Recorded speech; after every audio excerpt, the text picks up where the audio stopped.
Hi everyone, welcome back to my channel. My name's Alice. I am a chartered accountant and I love to teach people about all things personal finance and a little bit of personal development. I've definitely spent money on things that I did not need to spend money on. That seemed like a great idea at the time, and then reality hit. In today's video, I'm spilling the tea on all the things that I regret buying, from impulse purchases to influencer made me do it moments. Hopefully this saves you a bit of cash and also a bit of closet space.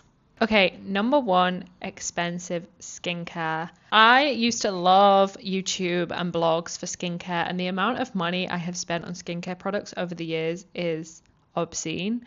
I used to have acne when I was younger, so I was very impressionable to anything that would fix.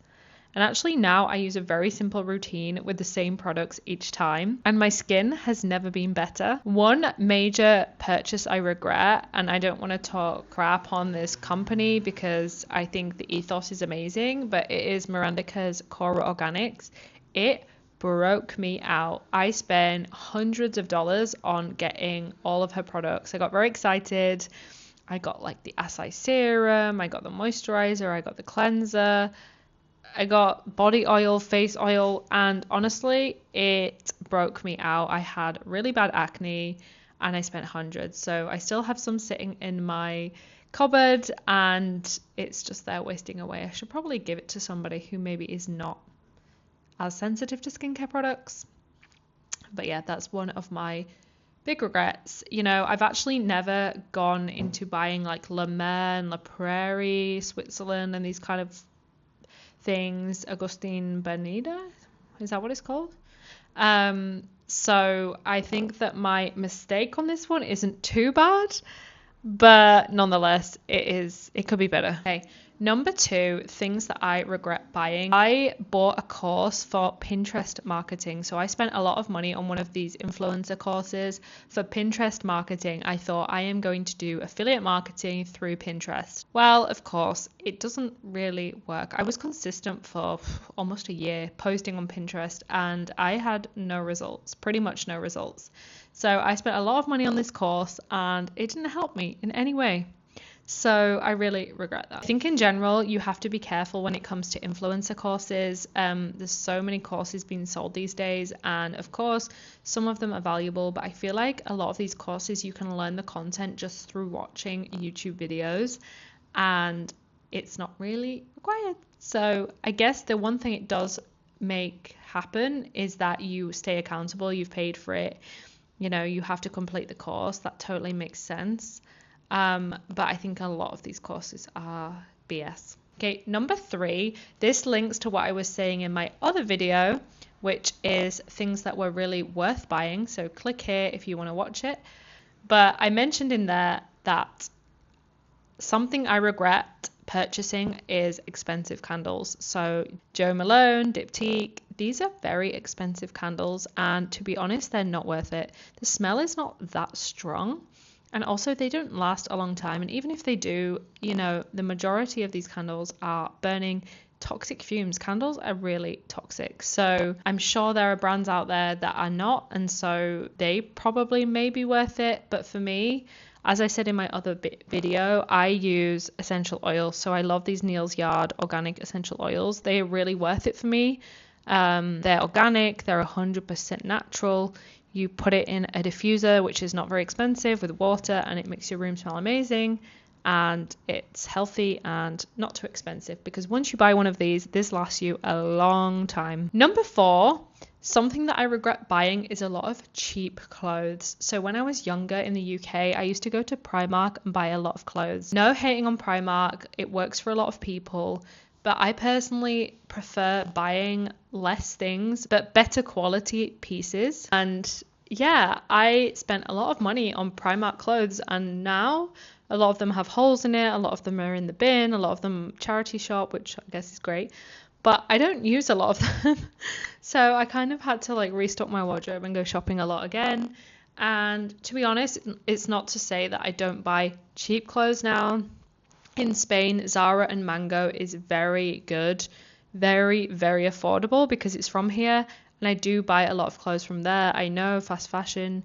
This is something I need to improve on. I should go to vintage shops and charity shops, and I should also buy from brands that are not fast fashion.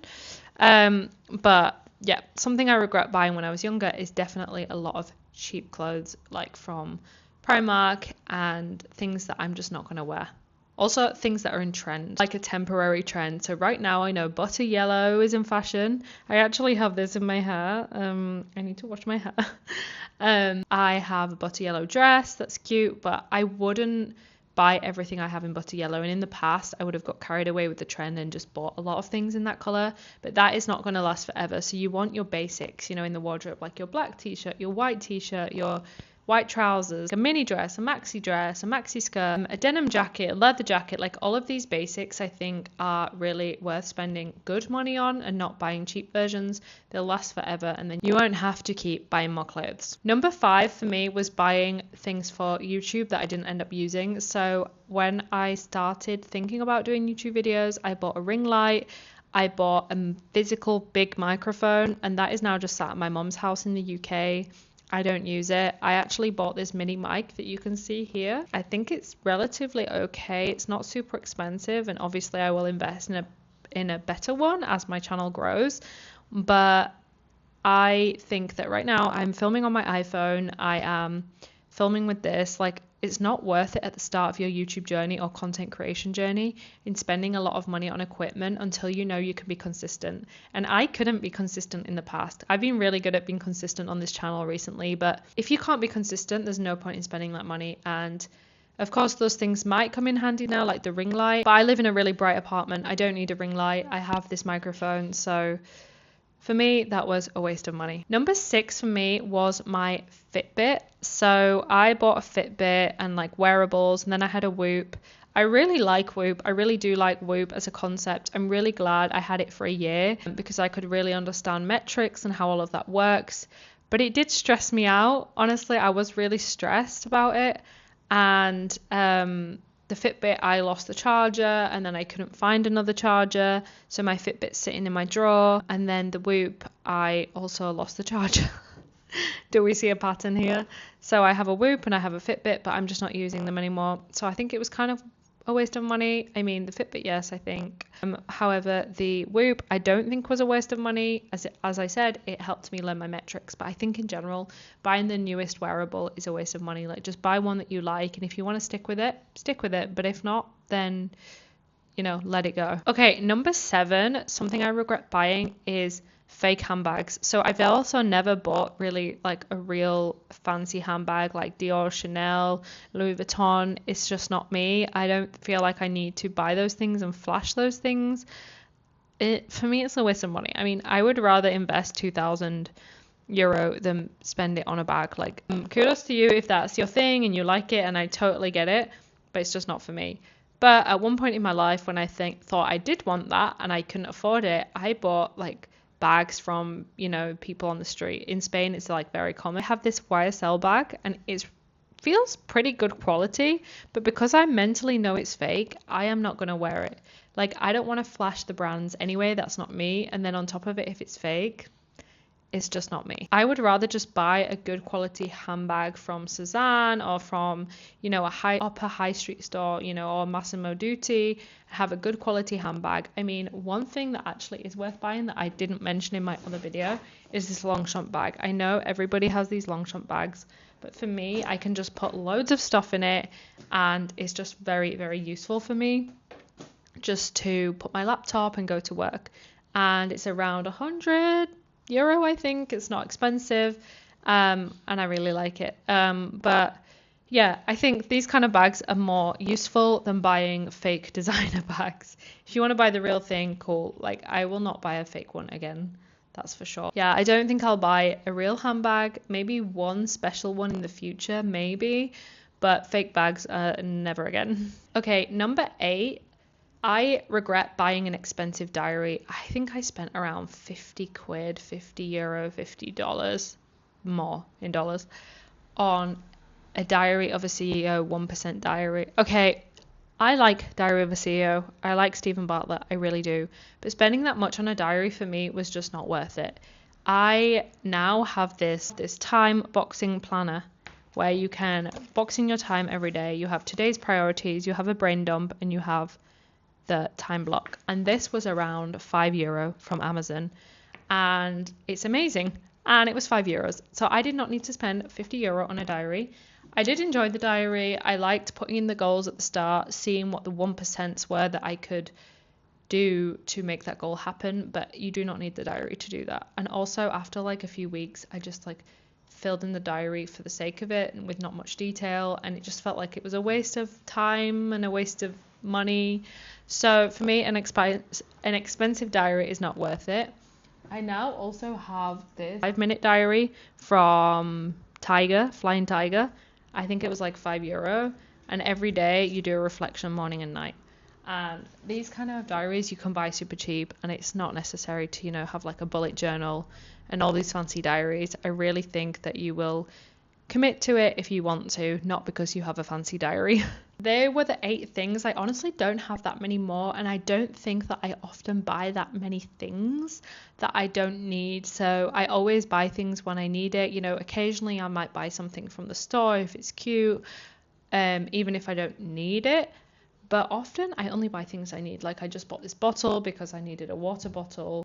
I don't really buy a lot, honestly. Like outside of groceries and my daily life and socializing and eating out, like I really don't buy that much. I buy the odd piece of clothing here and there, but I don't really buy a lot of stuff like from Amazon, for example. And I think it's really easy to get into that trap. So general money and mindset traps is impulse buys from TikTok and Instagram. Just like watch out for it. Just think like, do I really need it? Give yourself 24 hours between seeing the thing and buying the thing, and think, do I need this? Yes or no? Do I really want this? Yes or no? And based on those answers, you can come to the conclusion whether you really should buy it or not.